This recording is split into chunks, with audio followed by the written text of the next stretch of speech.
اگر آپ موٹر وے M2 پر اسلام آباد کی طرف سے لاہور آئیں تو ٹول پلازا پر 1 درجن سے زائد بوتھ ہیں۔ ہر بوتھ میں ایک محتاط اندازے کے مطابق 1 منٹ میں 6 گاڑیاں گزرتی ہیں اور یہی ایک بوتھ 1 گھنٹے میں 360 گاڑیوں کی گزرگاہ ہے۔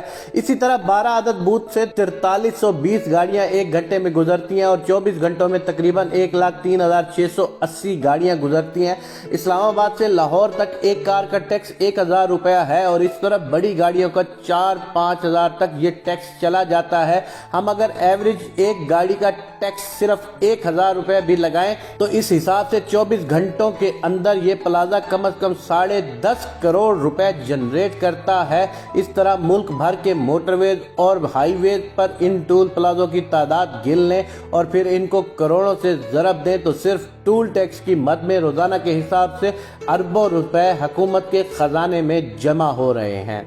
آپ جس گاڑی میں سفر کر رہے ہیں اس میں پیٹرول کی مد میں کم از کم 1 لیٹر پر 50 روپے ٹیکس کاٹا جا رہا ہے۔ آپ حساب کریں کہ روزانہ لاکھوں گیلن کے حساب سے جو پیٹرول ڈیزل کنزیوم ہو رہا ہے اس کا ٹیکس بھی روزانہ اربوں روپے کے حساب سے حکومت کے خزانے میں جا رہا ہے۔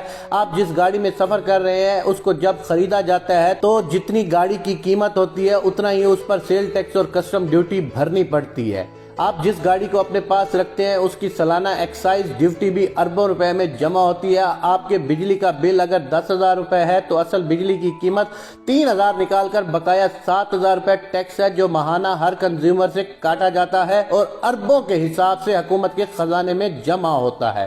اسی طرح گیس کے بل پر بھی اسی شرح سے ٹیکس لگ رہا ہے اور خزانے میں جمع ہو رہا ہے۔ اب ایک میڈیکل سٹور سے 300 روپے کی دوائی خرید رہے ہیں، ایک محتاط اندازے کے مطابق اس پر تقریباً 40 سے 50 روپے تک سیل ٹیکس ہے جو کہ خزانے میں جا رہا ہے۔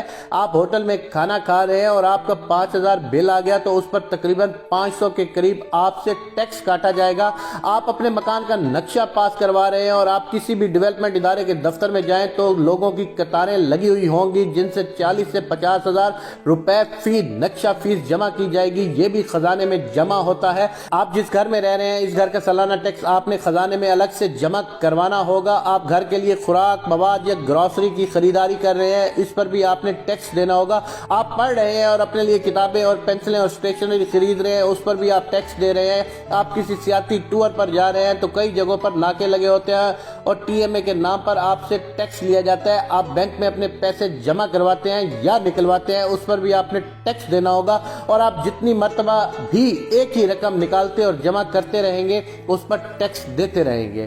حتیٰ کہ آپ مر گئے ہیں تو آپ کے ڈیتھ سرٹیفکیٹ بنانے کے لیے بھی آپ کے عزیز و اقارب کو ٹیکس دے کر سرٹیفکیٹ لینا پڑے گا۔ اس کے علاوہ حکومت کے پاس ایسے بے شمار اثاثے ہیں جنہیں بیچ کر اربوں روپے حکومت کے خزانے میں جا رہے ہیں، جیسا کہ پچھلے دنوں اسلام آباد کے بلو ایریا میں CDA نے اپنا چند کنال کا پلاٹ 8 ارب روپے کا بیچ دیا۔ یہ نہ پہلا پلاٹ تھا اور نہ ہی آخری پلاٹ ہے۔